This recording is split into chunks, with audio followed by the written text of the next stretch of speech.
ठिकठिकाणी लहान मोठे धबधबे वाहत होते। त्यांचे पाणी एखाद्या पारदर्शक धाग्यासारखी दिसत होते।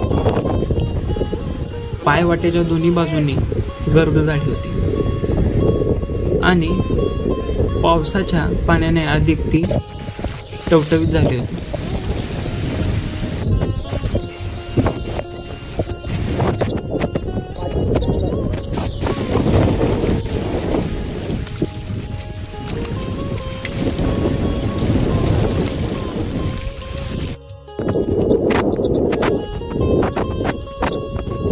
पक्ष्यांचा किलबिलाट आणि पानांवर पडणारा पावसाचा आवाज यांमुळे वेगळी शांतता अनुभवायला मिळाली।